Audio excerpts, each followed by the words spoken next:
Memorial do Convento, capítulo 5. Dona Maria Ana não irá hoje ao auto de fé.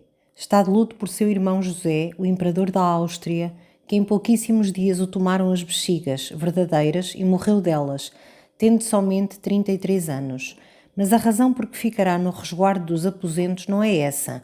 Muito mal andariam os Estados quando uma rainha a fracasse por esse pouco, se para tão grandes e maiores golpes são educadas. Apesar de já ir no 5º mês, ainda sofre dos enjoos naturais que, no entanto, também não bastariam a desviar-lhe a devoção e os sentidos de vista, ouvido e cheiro da solene cerimónia, tão levantadeira das almas, ato tão de fé, a procissão compassada, a descansada leitura das sentenças, as descaídas figuras dos condenados, as lastimosas vozes, o cheiro da carne estalando quando lhe chegam as labaredas e vai pingando para as brasas a pouca gordura que subjou dos cárceres. Dona Maria Ana não estará no auto de fé, porque apesar de pranha, 3 vezes a sangraram e isso foi-lhe causa de grande debilitação, em acréscimo dos afrontamentos de que vinha padecendo há muitos meses. Demoraram-lhe as sangrias como lhe tinham demorado a notícia da morte do irmão, que queriam os médicos segurá-la mais, sendo de tão pouco tempo a gravidez.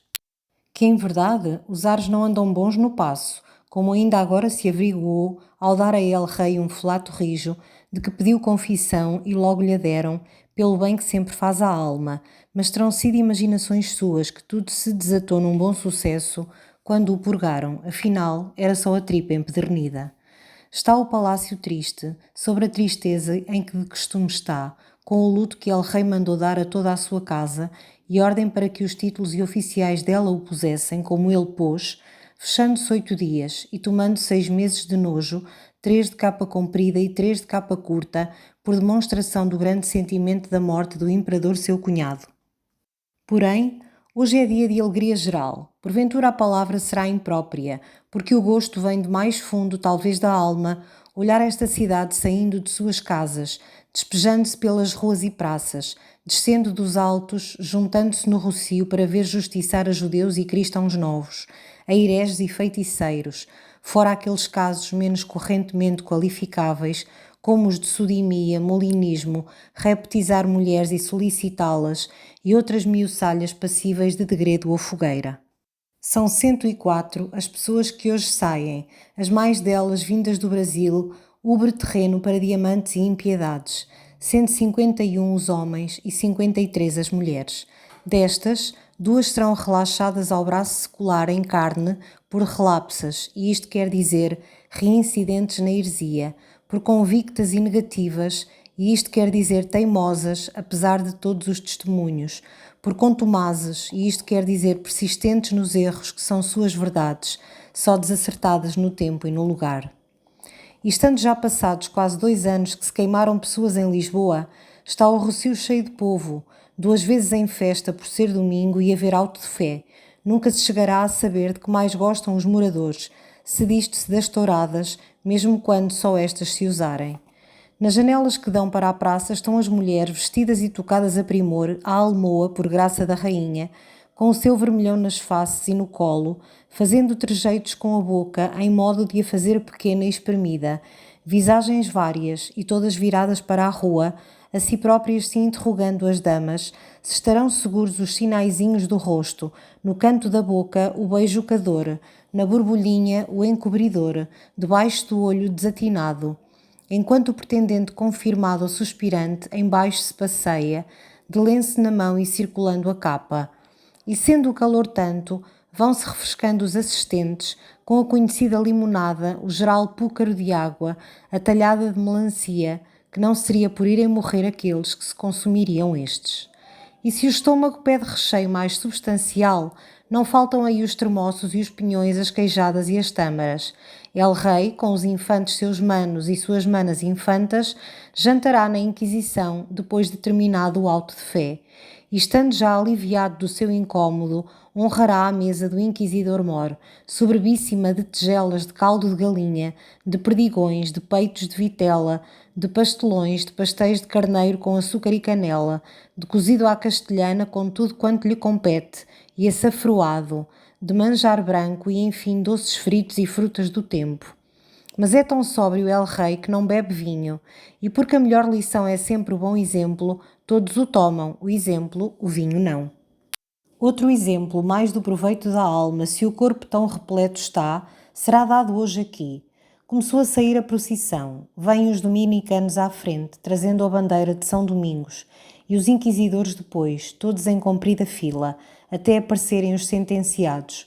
Foi já dito que 104 trazem círios na mão, ao lado os acompanhantes, e tudo são rezas e murmúrios. Por diferenças de gorro e São Benito se conhece quem vai morrer e quem não. Embora um outro sinal haja que não mente, que é ir o alçado crucifixo de costas voltadas para as mulheres que acabarão na fogueira, pelo contrário, mostrando a sofredora e benigna face àqueles que desta escaparão com vida, maneiras simbólicas de se entenderem todos quanto àquilo que os espera. Se não reparassem no que trazem vestido, e isso sim é a tradução visual da sentença, o São Benito amarelo com a cruz de Santo André vermelho para os que não merecem a morte. O outro com as chamas viradas para baixo, dito fogo revolto, se confessando as culpas a evitaram, e a samarra cinzenta, lúgubre cor, com o retrato do condenado cercado de diabos e labaredas. O que, passado a linguagem, significa que aquelas duas mulheres vão arder não tarda.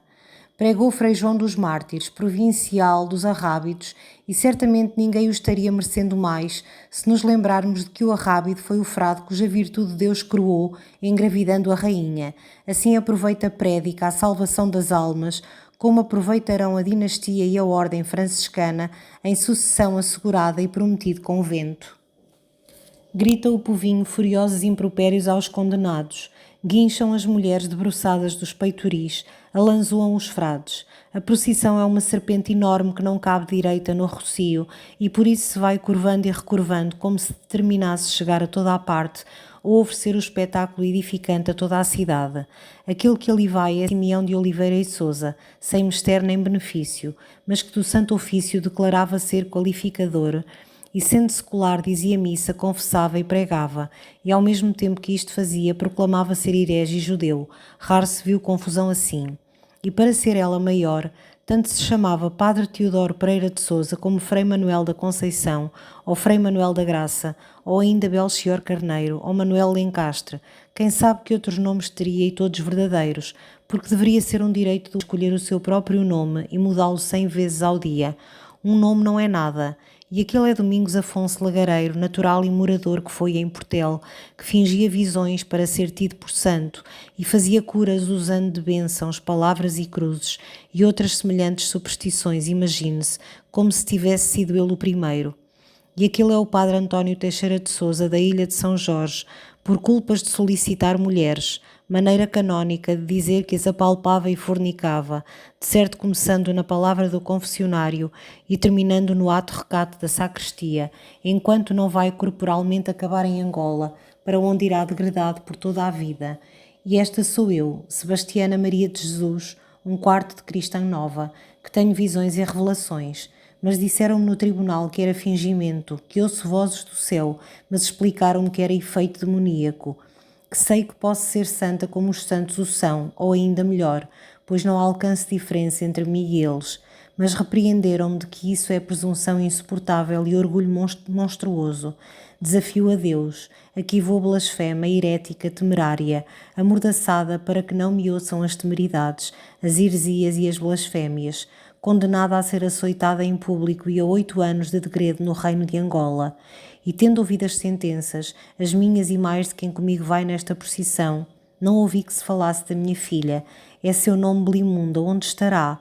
Onde estás, Belimunda? Se não foste presa depois de mim, aqui hás de vir saber da tua mãe, e eu te verei se no meio dessa multidão estiveres, que só para te ver quero agora os olhos, a boca me amordaçaram, não os olhos, olhos que não te viram, coração que sente e sentiu, ó coração meu, salta-me no peito se Belimunda aí estiver, entre aquela gente que está cuspindo para mim e atirando cascas de melancia e imundícies. Ai, como estão enganados! Só eu sei que todos poderiam ser santos, assim o quisessem, e não posso gritá-lo. Enfim o peito me deu sinal, gemeu profundamente o coração. Vou ver Belimunda, vou vê-la. Ai, ali está, Belimunda, Belimunda, Belimunda, filha minha, e já me viu e não pode falar. Tem de fingir que me não conhece ou me despreza, mãe feiticeira e marrana, ainda que apenas um quarto. Já me viu, e ao lado dela está o padre Bartolomeu Lourenço. Não fales, Belimunda, olha só. Olha com esses teus olhos que tudo são capazes de ver. E aquele homem quem será? Tão alto que está perto de Belimunda e não sabe. Ai, não sabe não. Quem é ele? De onde vem? Que vai ser deles poder meu? Pelas roupas soldado, pelo rosto castigado, pelo pulso cortado. Adeus, Belimunda, que não te verei mais. E Belimunda disse ao padre: Ali vai minha mãe. E depois, voltando-se para o homem alto que lhe estava perto, perguntou: Que nome é o seu? E o homem disse naturalmente, assim reconhecendo o direito de esta mulher lhe fazer perguntas: Baltasar Mateus, também me chamam Sete Sóis. Já passou Sebastiana Maria de Jesus, passaram todos os outros, deu volta inteira à procissão. Foram açoitados os que esse castigo haviam tido por sentença, queimadas as duas mulheres, uma primeiramente garrotada por ter declarado que queria morrer na fé cristã, outra assada viva por perseverança contumaz até na hora de morrer. Diante das fogueiras armou-se um baile, dançam os homens e as mulheres. El Rei retirou-se, viu, comeu e andou. Com ele os infantes, recolheu-se ao passo no seu coche puxado a 6 cavalos, guardado pela sua guarda. A tarde desce depressa, mas o calor sufoca ainda. Sol de garrote, sobre o rocio caem as grandes sombras do convento do Carmo. As mulheres mortas são descidas sobre os tições para se acabarem de consumir. E quando já for noite serão as cinzas espalhadas, nem o juízo final as saberá juntar. E as pessoas voltarão às suas casas, refeitas na fé, levando agarrada à sola dos sapatos alguma fuligem, pegajosa poeira de carnes negras, sangue acaso ainda viscoso se nas brasas não se evaporou. Domingo é o dia do Senhor, verdade trivial, porque dele são todos os dias, e a nós nos vêm gastando os dias se em nome do mesmo Senhor não nos gastaram mais depressa as labaredas, por duplicada violência, que é de me queimar enquanto por minha razão e vontade recusei ao dito Senhor ossos e carne, e o espírito que me sustenta o corpo, filho de mim e de mim, cópula direta de mim comigo mesmo, infuso do mundo sobre o rosto escondido, igual ao mostrado e por isso ignorado. No entanto, é preciso morrer. Frias hão de ter parecido a quem perto estivesse as palavras ditas por Belimunda. Ali vai minha mãe, nenhum suspiro, lágrima nenhuma, nem sequer o rosto compadecido, que ainda assim não faltam estes no meio do povo, apesar de tanto ódio, de tanto insulto e escárnio. E esta que é filha e amada como se viu pelo modo como a olhava a mãe, não teve mais dizer senão, ali vai. E depois voltou-se para um homem a quem nunca vira e perguntou: Que nome é o seu? Como se contasse mais sabê-lo que o tormento dos açoites depois do tormento do cárcere e dos tratos, e que a certa certeza de ir Sebastiana Maria de Jesus nem o nome a salvou, degradada para Angola e lá ficar. Quem sabe se consolada espiritual e corporalmente pelo padre António Teixeira de Sousa, que muita prática leva de cá e ainda bem, para não ser tão infeliz o mundo, mesmo quando já tem garantida a condenação. Porém agora em sua casa choram os olhos de Belimunda como duas fontes de água. Se tornar a ver sua mãe será no embarque, mas de longe. Mais fácil é largar um capitão inglês, mulheres de má vida, que beijar uma filha sua mãe condenada, encostar a uma face outra face, a pele macia, a pele frouxa, tão perto, tão distante. Onde estamos, quem somos? E o padre Bartolomeu Lourenço diz: Não somos nada perante os desígnios do Senhor se ele sabe quem somos. Conforma-te, Belimunda, deixemos a Deus o campo de Deus, não atravessemos as suas fronteiras, adoremos deste lado de cá e façamos o nosso campo, o campo dos homens, que estando feito há de querer Deus visitar-nos, e então sim, será o mundo criado. Baltasar Mateus, o Sete Sóis, está calado, apenas olha fixamente Belimunda, e de cada vez que ela o olha a ele, sente um aperto na boca do estômago, porque olhos como estes nunca se viram, claros de cinzento ou verde ou azul, que com a luz de fora variam ao pensamento de dentro, e às vezes tornam-se negros noturnos ou brancos brilhantes como lascado carvão de pedra. Veio a esta casa não porque lhe dissessem que viesse, mas Belimunda perguntara-lhe que nome tinha e ele respondera. Não era necessária melhor razão. Terminado o auto de fé, varridos os restos, Belimunda retirou-se. O padre foi com ela, e quando Belimunda chegou a casa, deixou a porta aberta para que Baltasar entrasse. Ele entrou e sentou-se. O padre fechou a porta e acendeu uma candeia à última luz de uma frincha, vermelha luz do poente que chega a este alto quando já a parte baixa da cidade escurece. Ouvem-se gritar soldados nas muralhas do castelo. Fosse a ocasião outra, havia 7 sóis de lembrar-se da guerra, mas agora só tem olhos para os olhos de Belimunda ou para o corpo dela, que é alto e delgado como a inglesa que acordado sonhou no preciso dia em que desembarcou em Lisboa. Belimunda levantou-se do mocho, acendeu o lume na lareira, pôs sobre a trempe uma panela de sopas e, quando ela ferveu, deitou uma parte para 2 tigelas largas que serviu aos 2 homens. Fez tudo isto sem falar. Não tornara a abrir a boca depois que perguntou há quantas horas, que nome é o seu. E apesar de o padre ter acabado primeiro de comer, esperou que Baltazar terminasse para se servir da colher dele. Era como se calada estivesse respondendo a outra pergunta. Aceitas para a tua boca a colher de que se serviu a boca deste homem, fazendo seu o que era teu, agora tornando a ser teu o que foi dele, e tantas vezes que se perca o sentido do teu e do meu? E como Belimunda já tinha dito que sim antes de perguntada, então declaro-vos casados. O padre Bartolomeu Lourenço esperou que Belimunda acabasse de comer da panela as sopas que sobejavam, deitou-lhe a bênção, com ela cobrindo a pessoa, a comida e a colher, o regaço, o lume da lareira, a candeia, a esteira no chão, o punho cortado de Baltazar. Depois saiu. Por 1 hora ficaram os 2 sentados sem falar. Apenas uma vez Baltazar se levantou para pôr alguma lenha na fogueira que esmorecia, e uma vez Belimunda espevitou o morrão da candeia que estava comendo a luz, e então, sendo tanta a claridade, pôde 7 sóis dizer: "Por que foi que perguntaste o meu nome?" E Belimunda respondeu: "Porque minha mãe o quis saber e queria que eu o soubesse." "Como sabes, se com ela não pudeste falar?" "Sei que sei, não sei como sei. Não faças perguntas a que não posso responder. Faz como fizeste, vieste e não perguntaste porquê. E agora? Se não tens onde viver melhor, fica aqui. Hei de ir para Mafra, tenho lá família. Mulher? Pais e uma irmã. Fica, enquanto não fores, será sempre tempo de partires. Por que queres tu que eu fique? Porque é preciso. Não é razão que me convença. Se não quiseres ficar, vai-te embora, não te posso obrigar.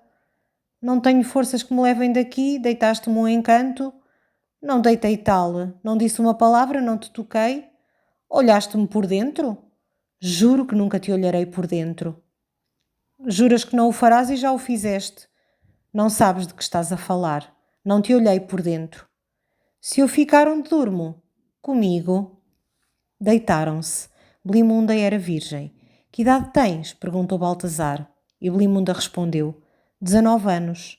Mas já então se tornara muito mais velha. Correu algum sangue sobre a esteira. Com as pontas dos dedos médio e indicador umedecidos nele, Belimunda persignou-se e fez uma cruz no peito de Baltazar sobre o coração. Estavam ambos nus. Numa rua perto ouviram vozes de desafio, bater de espadas, correrias. Depois o silêncio. Não correu mais sangue. Quando de manhã Baltazar acordou, viu Belimunda deitada ao seu lado, a comer pão, de olhos fechados. Só os abriu cinzentos àquela hora, depois de ter acabado de comer, e disse: "Nunca te olharei por dentro."